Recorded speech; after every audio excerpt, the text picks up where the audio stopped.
টিকিটটা আমি আগে কেটেছি, না বাড়তি মূল্য নেয়নি, আগে কেটেছি। চাপ কেমন এখন? মানুষ আছে কম। আপনারা ভাড়া কি কোনো বেশি দিচ্ছেন? কোন ভাড়াটা নিচ্ছেন? আমাদের গাড়িতে অনলাইনে যে কোম্পানি ভাড়া দিচ্ছে এটি অনলাইনে যেটা দেওয়া আছে, মানে এটা কি বিআরটি এর ভাড়া? এর বেশি তো দিচ্ছেন না। আমরা একটা যাত্রীর সঙ্গে কথা বলি, দেখি যাত্রী কি আছে। কথা জানাই যে আমরা আজকে গত প্রায় এক সপ্তাহ যাবত এই ঈদ যাত্রাকে সবার জন্য স্বাচ্ছন্দ্যময় এবং নির্বিঘ্ন করার জন্য কাজ করছি। এর মধ্যে দেখেছেন যে আমাদের প্রত্যেকটা বাস স্ট্যান্ডে কিন্তু অনেক মোটিভেশনাল প্রোগ্রাম হচ্ছে। বাস মালিক এবং শ্রমিকের সঙ্গে আমাদের সঙ্গে অন্যান্য সংস্থা জড়িত ছিল, সবাই এসছে আমাদের সঙ্গে। তো আমরা আজকে জানেন যে আজকে সরকারি অফিস ছুটি হয়ে গিয়েছে। তো আমরা আশঙ্কা করছি যে এখন ঘরমুখী মানুষের প্রচণ্ড একটা জনস্রোত তৈরি হবে বরাবরের ন্যায়। তো এই জন্য কিন্তু আমরা সবাই মাঠে আছি। আমাদের উদ্দেশ্য হচ্ছে এখন দুটা জিনিস, একটা হচ্ছে কত দ্রুত এই মানুষগুলোকে ঢাকা শহর থেকে স্বাচ্ছন্দ্যে আমরা পার করে দিতে পারি। আর দুই নাম্বার একটা জিনিস আমরা দেখছি যে একই সঙ্গে যাতে অতিরিক্ত ভাড়া আদায় করা না হয়। তো এই প্রচেষ্টাতেই আমরা সকাল থেকে মাঠে আছি। ইনশাল্লাহ আমরা গভীর রাত পর্যন্ত থাকবো এবং ঈদ যাত্রা শেষ না হওয়া পর্যন্ত আমাদের এটা অব্যাহত থাকবে। আমি এখন পর্যন্ত আপনার সঙ্গে ছিলেন, আমরা দুইজন যাত্রীর সঙ্গে কথা বললাম। আমরা যেটা পেয়েছি যে আমরা এখন পর্যন্ত বাড়তি ভাড়ার কোনো সংবাদ পাইনি, আমরা এখনো পাইনি। তবে কোথাও কোথাও যে ঘটবে না এটা নিশ্চিতভাবে আমরা বলতে পারছি না। এবং এই ক্ষেত্রে আমরা মনে করি যে গণমাধ্যমের সবচেয়ে বড় সহযোগিতা এখানে প্রয়োজন। কারণ প্রতিটা জায়গায় আমাদের হয়তো লোক নাই, যদি এই ধরনের কোনো কিছু আসে, যদি কোনো তথ্য থাকে, আমরা আপনাদেরকে বিনয়ের সঙ্গে জানাতে চাই যে আপনারা দয়া করে আমাদেরকে বলবেন। আমাদের সঙ্গে বিআরটি এর ম্যাজিস্ট্রেট মহোদয় রয়েছেন, আমাদের সঙ্গে ঢাকা মেট্রোপলিটনের ম্যাজিস্ট্রেট রয়েছেন। আমরা সবাই মিলে এই ব্যবস্থাগুলো নিতে চাই। ঘটনা হলো আপনাদের যে অভিযান, এটা নিয়ে আমাদের প্রশ্ন আছে। আমার প্রশ্ন বলেন। হলো যে আপনারা যেভাবে ঘুরে দেখলেন, এটাতে বাড়তি টাকা নেওয়া হচ্ছে কিনা এটা বোঝার একদমই উপায় নেই। কারণ একজন দুইজন করে আপনি বললেন প্রত্যেকটা কাউন্টারের যে সিস্টেমের টিকিট বিক্রি করে, সে বিক্রি করতেছে না, টিকিটগুলো তারা নিজেরাই কাটতেছে, সেটাই করে বিক্রি করতেছে। আপনারা ওদের একদম রুটে হাত দেওয়ার কোনো সুযোগ আছে কিনা? একটা বাস কিভাবে এন্ট্রি হয়, কখন এন্ট্রি হয়, কিভাবে বিক্রি হয়, এই প্রসেসটা আপনারা দেখাতে পারবেন কিনা আমাদের?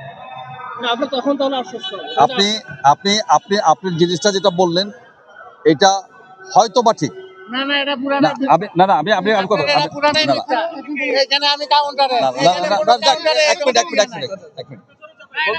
না না না না না আমি একটু কথা বলি আমি কাউন্টারে না না ঠিক আছে বলতেছেন না না না না আমি একটা কথা বলি না না ঠিক আছে আমি একটা কথা বলি না না না না আরে বাবা আমি কথা বলি না, আমার কথা বলতেন না।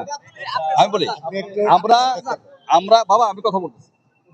আপনি সাংবাদিক হিসাবে যে তথ্য পেয়েছেন এটা আপনি বলতেই পারেন, এবং উনি যেহেতু বাসের পরিবহনের সঙ্গে আছে ওনার কথা উনি বলতেই পারেন।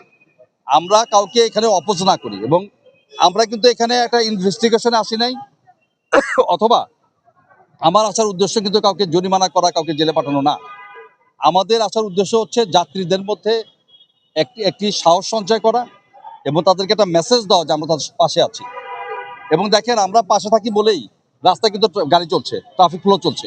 সুতরাং শুধুমাত্র যদি আমি নেতিবাচক প্রচারণা চালাই বা আমি কথাটা যদি এগেনস্টে বলি কারো, এটা কিন্তু কোনো সমাধান না। আমরা বলি যে আমাদের সবার একটা সম্মিলিত দায়িত্ব। যে লোকটা এই কাজ করছে আমরা কখনো বোঝানোর চেষ্টা করেছি যে আপনি সারা বছর যখন একটা লোক আপনার পরিবহনে চলে তখন তো আপনি তাকে সার্ভিস দিচ্ছেন এবং সে ক্ষেত্র বিশেষে আপনার পরিবহনের ভক্ত, তাহলে শুধু ঈদ উপলক্ষে আপনি তার কাছ থেকে কেন বাড়তি ভাড়াটা নিলেন? এটা তো আপনি আসলে ঠিক করেন নাই। এখনো কিন্তু আমরা পুরো জিনিসটা মানুষকে মোটিভেশনের মধ্যে এনে তার দায়বদ্ধতা থেকে তাকে কাজে উৎসাহিত করছি। সুতরাং আমরা কিন্তু কাউকে দোষ দিতে আসিনি, এবং আমি কিন্তু আপনাদেরকে বলি নাই যে শতভাগ সব জায়গায় একই রকম হচ্ছে বা একই রকম জিনিস হবে, এটা কিন্তু আমি কখনোই দাবি করি না। আমরা লোকজনকে সবসময় বলি যে যেটা ন্যায্যতার মধ্যে থাকা উচিত, এটাই।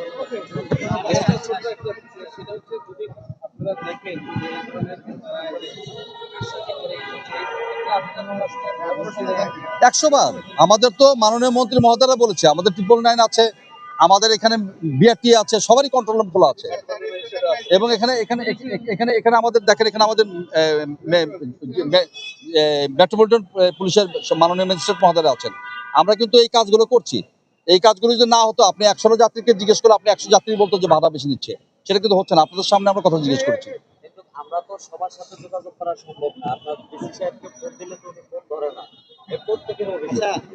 না, ডিসি একটা জিনিস, আমি একটা কথা বলি, এখানে তো আমার না না এখানে আপনার ডিসি মহোদয় আছেন, আমি একটা কথা বলি, আমরা যে দায়িত্বটা পালন করি, আমরা কিন্তু কোনো এসি রুমের মধ্যে বসে আমি দায়িত্ব পালন করি না। এখানে দেখবেন যে আমি আপনাদের সামনে যখন কথা বলছি, কথা বলতে বলতে আমার 3 থেকে 4টা ফোন আসলো, আমি একটা ফোন রিসিভ করতে পারি নাই। ডিসি সারাদিন রাস্তায় থাকে, এই হইচই চিৎকার চেঁচামেচির মধ্যে অনেক সময় এই প্রচন্ড আওয়াজে সে যে ফোন বাজে সেটা বোঝা যায় না, সুতরাং ফোন ধরে না, এটা মানে ঢালাভাবে বলা ঠিক আমি না। আসবো লোকেশন জানার জন্য ফোন দিচ্ছি। কিন্তু আমরা শেষ করে এটা তো জানতে হবে যে এটা কোথায়। না এটা তো না ধরবে ধরবে না, ধরার কিছু না ভাই, আমরা তো একসঙ্গে মিলেমিশে কাজ করি, আমাদের লোকগুলো কষ্ট করে, আপনারা কষ্ট করেন। আমরা তো আমাদের জন্য না। না, না, এখানে আসবো সেই লোকেশন জিজ্ঞেস করার জন্য ফোন দিচ্ছি। না। কিন্তু আমরা পাচ্ছি না। না না ঠিক আছে, কিভাবে আসবো? আপনার দরকার